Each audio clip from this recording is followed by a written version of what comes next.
Hey guys, Evander here back with another video, and I am very excited to review this one.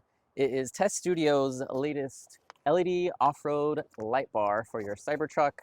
This is going to go right on top on the windshield, very similar to Tesla's OEM roof light bar, and it is going to hook into the wires on the roof. Installation is very simple. It's a very short page.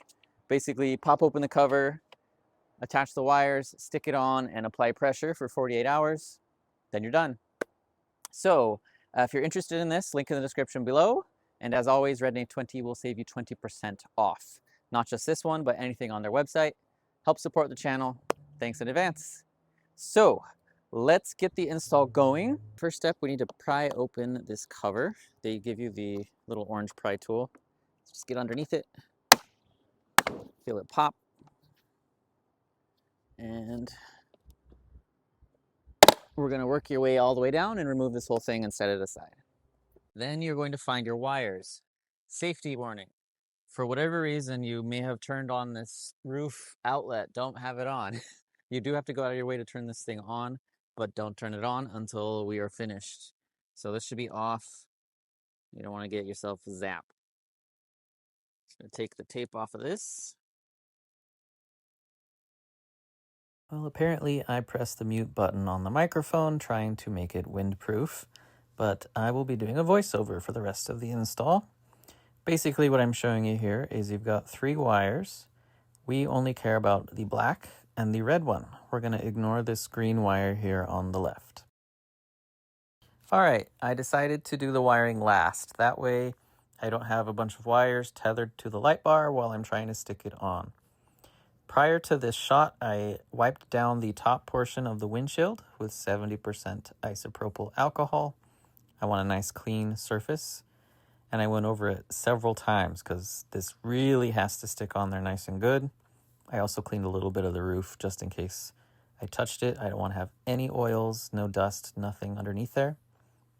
Now I'm doing a dry fit test, getting familiar with how this light bar behaves, where it's going to sit, and just planning it out in my head.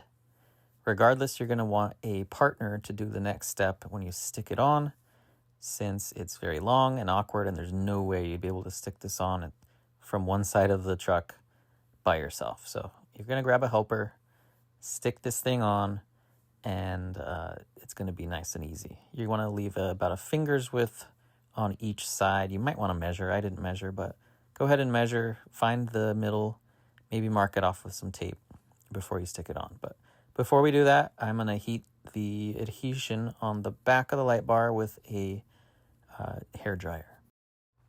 All right, here we are heating up the adhesive with the hair dryer. Another safety note, I used the Cybertruck's interior outlet to power this hair dryer. But again, do not turn on those 3 wires on the roof. Only turn on the interior power. So we're heating up the sides where the adhesive strips are. I already heated up my side, so he's just doing his real quick. You want to make sure that adhesive was nice and toasty this day since it was very chilly out. And then we're applying it at an angle, starting with that lip, trying to get it into place. And then you're just going to hinge it down and it will lay exactly where you need it. You do want to get this right the first time, since the adhesive is very strong, and basically once we dropped it on, it was not going anywhere. But you do not want to have to try and fish this thing up and off and try and do it again. That's going to make the adhesive not quite as sticky. So land it on there nice and good the first time, and then we're going to use the little suction cup clamps that you'll see in a sec. That's going to pinch and basically apply pressure to 3 spots and hold this thing on for 48 hours. Very easy. All right, here are those suction cup little depressors, I'll call them. So you basically unwind them so that the suction cup can touch the glass, and then you're going to apply it on the 3 little kind of divots in between the light bars, and you're going to put them all on the top. The instructions say to put one in the middle on the side of the windshield, but it did not fit. It was way too high to try and fit it that way. It's fine. It'll fit on the back just like the other 2, and it worked great for me. So don't worry about trying to do it like the diagram showed. Just put all three right there on the roof, on the back side of the light bar. And that suction cup is going to grab the glass, and you twist the little wing nut, and it's going to pull itself down and start to apply pressure. I didn't go too far down. We don't want to, put so much pressure on your roof. We're trying to put that pressure on the light bar itself. So, crank it by hand. Don't, for some reason, use a drill or something to apply an obscene amount of force. We just want to make sure this light bar is nice and pressed on there, because we're going to leave these here for 2 days. All right, now that we put the suction cups on the light bar, it's not going anywhere. Last step is to do the wiring. Very simple. There are a red and a black wire coming out of the light bar, and it's going to be matched up to the red and the black from Tesla. So red to red, black to black. Super easy. You might want to have some wire strippers. Those were not included. I just went and grabbed me a pair. I've been wanting to get a pair for a while, so I went down to the hardware store, grabbed me some wire strippers, and also I got some shrink tubing with some soldering inside. I got those from AutoZone. They were like $12. The instructions say to use the electrical tape provided, and after you basically twist the respective wires together, they say to just tape it up and you're done. I felt like that was kind of inadequate, and I feel like this light bar is going to basically be stuck to my windshield for a very long time, if not forever, if these are my go-to off-roading light bars. So I invested in those little shrink tubes with soldering in it, and that's just going to fuse these together nice and good. But first we got to strip these wires back, so that's what I'm doing here. You're going to want to snip off that little black part. Tesla has glued on some kind of rubber to the ends of their wires, so snip that off and then strip it back, no more than a ½ an inch, probably even a ½ inch is fine. And then here I am, testing out, is that enough? Looks good to me. Again, no power to your roof. For whatever reason, I don't know why you would have it on. Do not turn on these wires until everything is finished and you have put the cap back on and everything is complete. Don't want to shock yourself. So here is that shrink tubing I bought. It was actually a bit too large, but it worked out fine because it shrinks. I think it was I'll leave in the text here what I bought. That way you know which one I used, but it was a little too big. I could have gone smaller on the shrink tubing. So basically what we're going to do is put one side in one, put the other wire in the other end, and then we're going to get a heat gun. Not a hairdryer. This heat gun needs to meet a very high temperature. I think it was like 350 plus degrees Fahrenheit. So I'm going to go grab one of those right now. All right, here we are with the heat gun. Again, powering it from the Cybertruck itself. Love that I can do that. And again, this is totally optional. I feel like this is just more extra credit if you want to get this really, really on there. So I'm getting that heat gun. Trying to line these wires up was a little difficult. And I realize I am applying it with the Cybertruck's roof, like right underneath where I am blasting this. So be careful. You could burn yourself anytime you're using a heat gun. But that glass you're seeing underneath where I'm pointing is getting very hot right now. I did not burn myself, luckily, but later I forgot and nearly burned my hand putting it around that glass area. So be careful. Try and point this away from anything that's going to heat up. But this is going to take a bit. We've got to get this, the shrink tubing shrank really quickly, but the solder in the middle does not melt until it's very, very, very hot. So I'm just holding it, focusing it right there in the middle where that little solder is. Wish you could see a little closer, but it looks just like a barrel of metal. And then eventually, if you heat it enough, it will just, boom, liquefy, and you just see it melt. And then it fuses around all those wires and just gets a really nice bond. And it's going to be the best connection you're going to ever get because it's actually soldered together. So I just do this to both of the wires. Didn't take very long. Took my time, rotate it around, try not to burn your fingers, and just keep holding it on there until we hit the threshold for that heat on the soldering. So I repeated that on both. Let's skip ahead a bit. All right, here is the finished wiring job. You can see the nice good connection there in the center where the soldering melted and fused those wires together. The shrink tubing definitely helps. There's no way moisture is going to get in there now to corrode it and cause a short. Looks much better than just, electrical tape. I am actually going to tape these all up and nice and tidy. But before we do that, we got to make sure this thing actually works before we start, button everything back up. So we're going to head inside and make sure this thing can switch on through the settings. All right, we're back in the truck, and I just realized I was muted for most of that install, so I'll just do a voiceover. Ugh, that's what I get for trying to winterize. It works. I can tell already. Off and on. All right, off-roading Lightbar is working and installed. Just in time. Got to leave those on for 48 hours to adhere to the windshield. All right, I found a quiet part of the neighborhood, somewhat poorly lit. This is just with the headlights. This is with the brights. And then if we enable the roof lights, wow.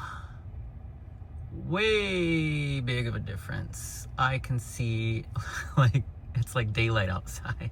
So we turn them off. Turn the brights off. All of the lights are off. And then roof lights back on. So very, very powerful. I'm impressed. I just blinded that person walking across the street. But very impressive. We turn over here. It definitely focuses more towards the middle. There's not really any ditch lights that I'm seeing. It's just all pointing forward. So keep that in mind. And let me turn my headlights back on.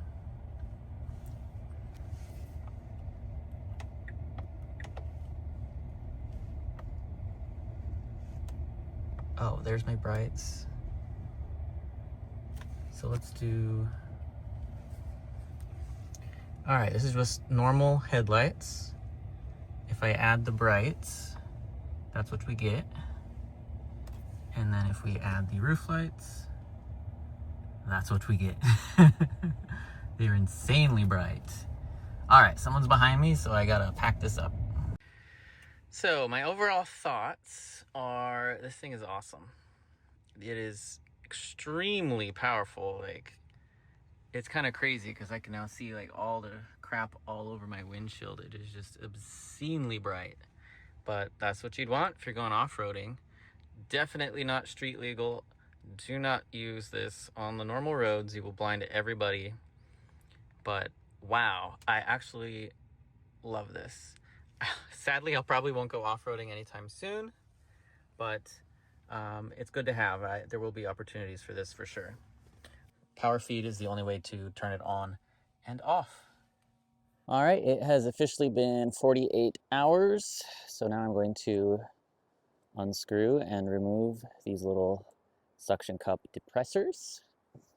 Overall, I think this is one of the easiest modifications I have done that has the highest kind of functionality and impact, since, well, let's be real, some of these mods and accessories are purely aesthetic. They don't really add, something new to your Cybertruck, but this thing definitely adds a whole lot of light. For such a little amount of work, I'd say this one is definitely worth it. Obviously, I have yet to drive this thing around very far. It's only been 2 days. I have driven, 65 miles an hour on the freeway. it didn't blow off, at least with these on, but I expect the adhesive adhered very well. It felt like it's not going anywhere. So I am very satisfied with the design. I love how flush it is. It kind of curves in. It basically looks like it was meant for the Cybertruck, and it was. I have seen some other off-roading lights that mount using the brackets, and you can kind of tell that they were just pulled from some other truck and added in a bracket, and that's about it. It sits up high off the roof. It isn't flush. It doesn't curve with the curvature of the windshield or the roof. This one does that, and I'm really glad that the design was specifically customized for the Cybertruck. It just looks, it looks OEM. It looks just like the Tesla one. As of today, Tesla is not selling the Cyber Beast off-road light separately unless you bought the Cyber Beast. So this is kind of your only option. If you're a Foundation Series owner, you didn't get the Beast, this is a alternative to get an off-road light that looks like it was meant for the Cybertruck. However, this can only be controlled by going to outlets and mods in your settings and turning on the power feed for the roof. It's on or off. I don't see any way that they could have possibly implemented the settings to adjust the brightness or to turn on the ditch lights only or the center. But continuing on to talk about the installation process, again, they only recommended using that PVC tape to secure the wires together. To me, that just felt kind of half-assed. So I went the route of going out of my way to buy some of those shrink wrap tubes from, I think, AutoZone. It was about $12 for a big pack. I only needed 2 of them, but I feel like that's just going to be better for the longevity of the product, making sure any water that may be getting into the area where the wires are is not going to corrode anything or cause a short. So to each their own. I feel like the PVC tape just wasn't enough. I didn't give it a shot, but I feel like the best way is just use some shrink tubing. You don't have to use a shrink tubing that has solder in the center, but I just wanted to go that extra mile. I feel like this is going to be my off-road light. And if I change my mind, all I have to do is snip the wires back from that solder and do it again. There was plenty of extra wire from the off-road light, so you can snip. You could probably try out 3 to 5 of these off-road lights if you really needed to, keep snipping off inch by inch. As for the power output, very, very pleased. It's extremely bright. Again, it seems like it's more focused towards the center of the truck. I didn't see much going on the sides for the ditch lights, but that was fine for my purposes. It's going to illuminate very, very well at night if I go off-roading. Can't wait to try it out somewhere else. Again, do not use these on the road. Not street legal, just like Teslas. You're going to blind everybody around you if you drive with these on. Make sure you're in an off-roading environment. You want to be safe for everyone around you. All right, that does it for this review. If you are interested, as always, link in the description below. Be sure to like, share, subscribe, and do not forget RedKnave20. That will get you 20% off, not just this, but anything on Teststudio's website. I have more great reviews coming all the time, so be sure to ring that bell as well so you can be notified for my next review. I will see you in the next video. Take care.